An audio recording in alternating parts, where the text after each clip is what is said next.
Assalamualaikum warahmatullahi wabarakatuh. Sebelumnya yang terhormat kepada Bapak Sunarto SE MSI selaku dosen pengajar dalam mata kuliah Ekonomi Islam. Perkenalkan, nama saya Hajijah Dwi Hidayati. Saya dari Fakultas Ekonomi Prodi Akuntansi semester 5 dengan NPM 181111001340835. Di sini saya akan memaparkan materi mengenai ekonomi Islam. Pembahasan yang pertama yaitu mengenai konsep dasar ekonomi Islam. Dalam konsep dasar ekonomi Islam di sini dijelaskan bahwa kata ekonomi berasal dari bahasa Yunani oikos dan nomos. Oikos yaitu rumah tangga, sedangkan nomos yaitu aturan. Jadi dapat kita simpulkan bahwa ekonomi Islam adalah pengelolaan atau aturan rumah tangga yang tujuannya adalah untuk menciptakan barang dan jasa dalam memenuhi kehidupan sehari-hari yang berlandaskan dengan syariah Islam. Tujuan dari ekonomi Islam itu sendiri adalah membawa maslahah bagi umat manusia, yaitu min haitsu al-wujud, dengan cara mengusahakan segala bentuk aktivitas ekonomi yang membawa kemaslahatan, dan min haitsu al-adam, yaitu dengan cara memerangi segala hal yang bisa menghambat jalannya kemaslahatan itu sendiri. Pembahasan yang selanjutnya yaitu mengenai karakteristik perekonomian dalam Islam. Terdapat pula pengertian filosofi ekonomi Islam, di mana filsafat ekonomi Islam didasarkan pada konsep terinjil, yakni filsafat Tuhan, manusia, dan alam.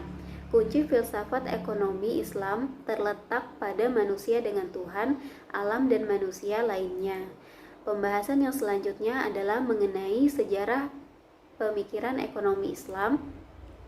Dalam sejarah pemikiran ekonomi Islam, terdapat sistem ekonomi pada masa pemerintahan Rasulullah SAW, yaitu dengan melakukan beberapa strategi seperti dengan membangun masjid, merehabilitasi kaum muhajirin, dan membuat konstitusi negara.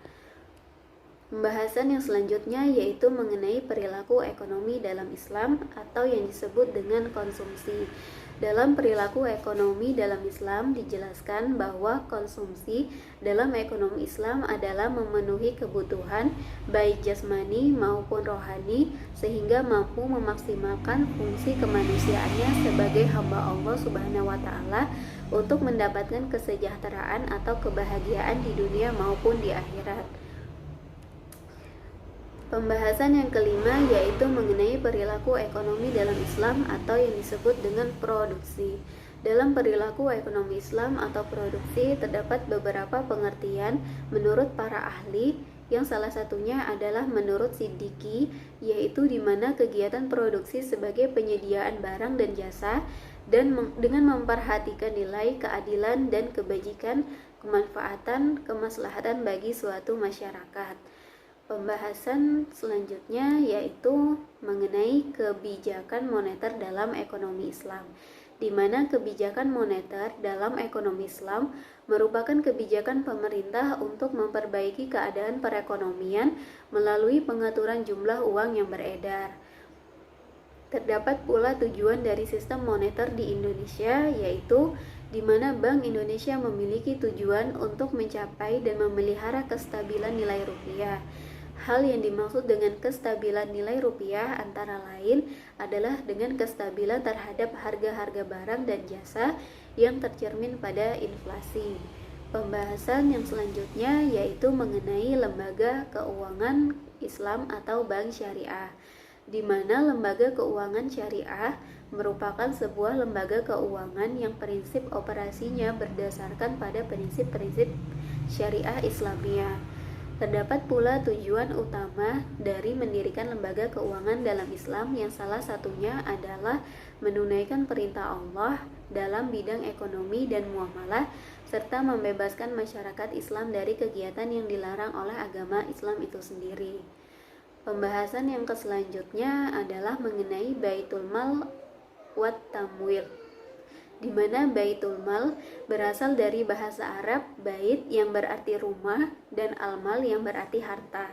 Baitul Mal berarti rumah untuk mengumpulkan, menyimpan harta, Baitul Mal adalah suatu lembaga atau pihak al-jihad yang mempunyai tugas khusus menangani segala harta umat, baik berupa pendapatan maupun pengeluaran umat. Baitul Mal dapat juga diartikan secara fisik sebagai tempat al-makan untuk menyimpan dan mengelola segala macam harta yang menjadi pendapatan umat Islam itu sendiri.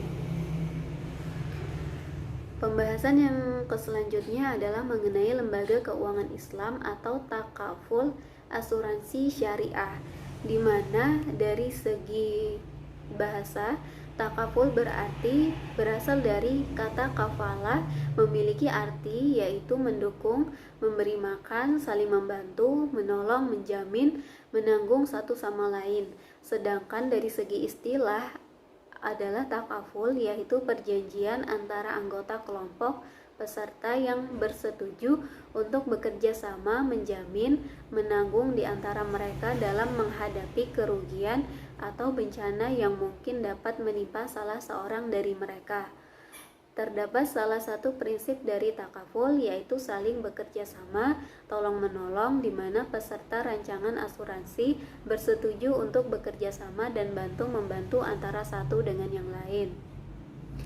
Pembahasan yang selanjutnya yaitu mengenai peran negara dalam perekonomian Islam, di mana negara merupakan bagian sangat penting dalam mewujudkan Islam, karena Islam secara sistem tidak dapat berjalan secara utuh tanpa adanya negara.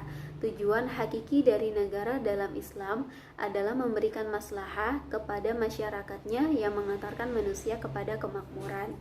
Pembahasan yang selanjutnya adalah mengenai permasalahan ekonomi dan solusi menurut ekonomi Islam, di mana ekonomi itu sendiri adalah hal yang mempelajari tentang perilaku manusia dalam menggunakan sumber daya yang langka untuk memproduksi barang dan jasa yang dibutuhkan oleh umat manusia.